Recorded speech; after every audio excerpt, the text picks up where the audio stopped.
What if I told you there's an ancient artifact, nearly 3,000 years old, that directly links the Bible to history? A stone monument that not only confirms the existence of biblical figures, but also provides a visual record of events that took place in the pages of Scripture? The Black Obelisk of Shalmaneser III, a towering Assyrian monument, is more than just an ancient relic. It tells a powerful story of conquest, politics, and faith, offering undeniable historical proof of people and events recorded in the Bible. And among the many fascinating details on this artifact, one stands out: the name and image of Jehu, King of Israel. This is not just a coincidence or an old myth.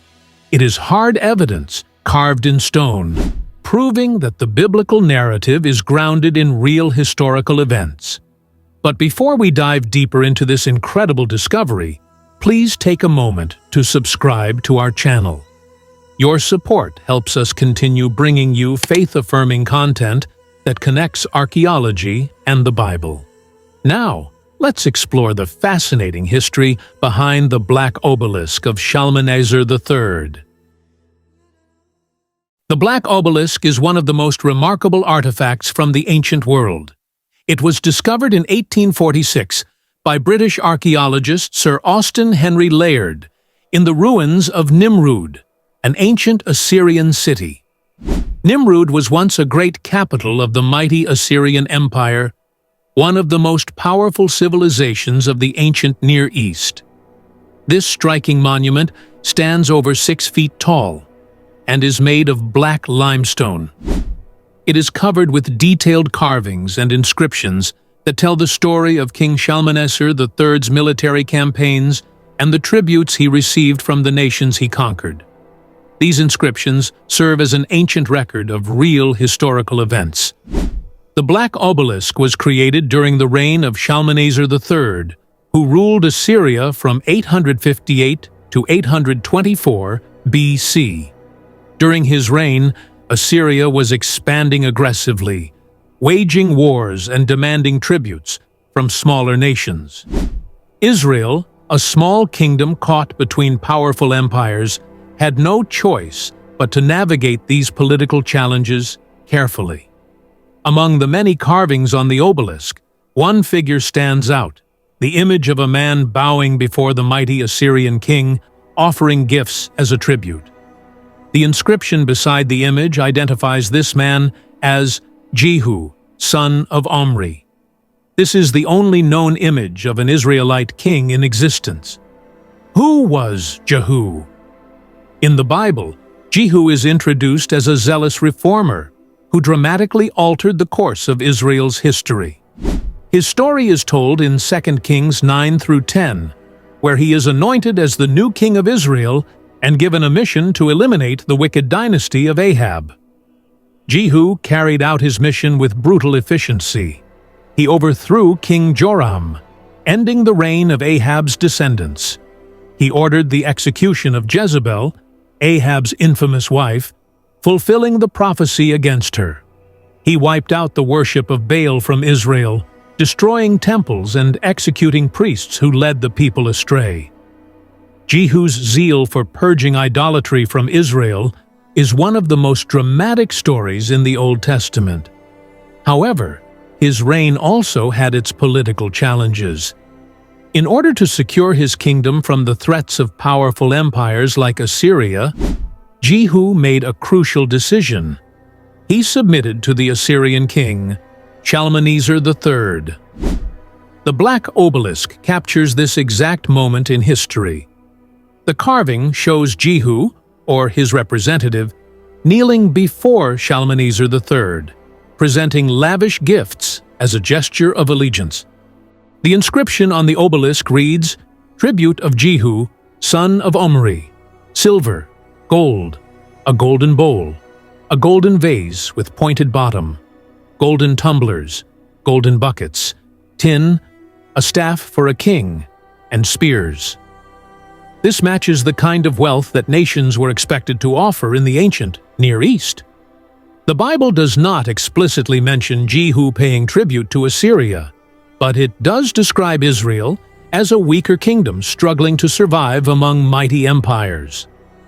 The obelisk provides external confirmation that Jehu, like many other rulers, had to form uneasy alliances to protect his people. Jehu's submission to Assyria may seem surprising, given his passionate mission to remove foreign influences from Israel. However, it was a political necessity. Israel was a small nation in a world dominated by powerful empires, and paying tribute was often the only way to avoid destruction. This aligns perfectly with the Bible's depiction of the ancient world. Smaller kingdoms like Israel frequently became vassal states to larger empires in exchange for military protection and survival. The Black Obelisk is more than just an old artifact. It is a tangible link between the Bible and history. It confirms the existence of Jehu. The Bible speaks of Jehu, and now we have an ancient, non-biblical record that mentions him by name. It provides the only known image of an Israelite king, offering a rare glimpse into biblical history through the eyes of another ancient civilization. The obelisk also matches the geopolitical context described in the Bible. The Bible describes Israel's struggles with Assyria, and the obelisk confirms these interactions. This discovery validates the historical accuracy of the Bible. Some skeptics claim that the Bible is just a collection of religious stories, but discoveries like the Black Obelisk show that the events recorded in Scripture were real. The inscriptions also give insight into how Israel was viewed by foreign powers. The Assyrians referred to Jehu as the son of Omri. While Jehu was not Omri's direct descendant, the Assyrians associated Israel with Omri's dynasty, showing that Omri's name carried influence even after his rule. This detail demonstrates that the Assyrian scribes were aware of Israel's dynastic history, further corroborating biblical events from an external perspective. The Black Obelisk is one of many archaeological discoveries that support the historical reliability of the Bible. It reminds us that Scripture is not just a spiritual guide, but also a historical record of real events. The people and places mentioned in the Bible are not myths. They existed in real history. This discovery also highlights how intricately detailed the Bible is. Even though the Bible does not specifically mention Jehu's tribute to Assyria, it describes the broader political landscape in which these events took place. The Black Obelisk fills in these details, giving us a clearer picture of the world in which Jehu ruled. The Black Obelisk stands as a powerful testament to the accuracy of the Bible. It confirms that the events and people recorded in Scripture were not just stories, they were part of actual history. This incredible discovery should encourage us to dig deeper into the Bible, not just as a book of faith, but as a reliable historical document. If you found this video inspiring, please share it with someone who might be curious about the connection between faith and archaeology. And don't forget to subscribe for more evidence-based explorations of biblical truth. Thanks for watching, and we'll see you in the next video.